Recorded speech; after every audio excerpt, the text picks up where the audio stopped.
अभी हमने पढ़ा था 5B का पहला और दूसरा सवाल ना। अब तीसरे सवाल में चलते हैं। तीसरे का पहले में क्या पूछ रहा है कि एक टोकरी में 50 आम तथा दूसरी में x आम है। पहली टोकरी में कितने आम? 50। दूसरी टोकरी में x आम। कह रहा कि पहली टोकरी में दूसरी टोकरी से अधिक आम। कितने अधिक आम है? 50 माइनस x बरा आम। ठीक। फिर बी में कह रहा है कि एक विद्यालय में 100 छात्र हैं जिनमें से x अनुपस्थित है तो उपस्थित छात्रों की संख्या। तो कुल छात्र हमारे 100 है, अनुपस्थित छात्र x, उपस्थित छात्र, कुल छात्र ऋण अनुपस्थित छात्र, मतलब 100 माइनस x छात्र हो गए। ठीक। अब चौथे सवाल में देखो बेटा। चौथे सवाल में कह रहा है कि एक आयत की आसन्न भुजाएं x मीटर तथा y मीटर है। आयत का परिमाप, ये हमारा आयत बन गया, ये x हो गई और ये y हो गई।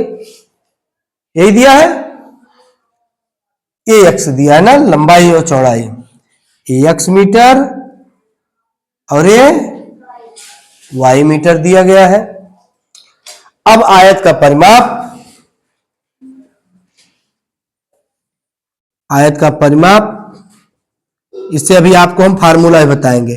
परिमाप का मतलब होता है बेटा चारों भुजाओं का योग। अगर ये x है तो ये भी x होगी, ये y है तो ये भी y होगी, क्योंकि आयत के आमने और सामने की भुजाएं बराबर होती है और प्रत्येक कोण कितने अंश का होता है? 90 अंश का होता है। तो अब इसमें क्या हो गया देखो, हम x x जोड़ रहे हैं, चारों भुजाएं x धन y बराबर कितना हो गया? 2x धन 2y। यही हो गया ना। अब 2 को कॉमन ले लेते हैं, क्या हो गया? x प्लस y हो गया। यही हुआ कि नहीं हुआ? अब आगे मीटर लगा दो। अब हमारा फार्मूला क्या होता है? फार्मूला क्या होता है आपका परिमाप का?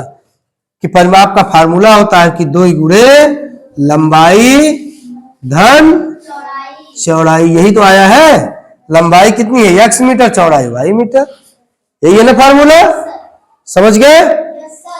गुड। अब आगे कल बताएंगे, ठीक है ना। गुड।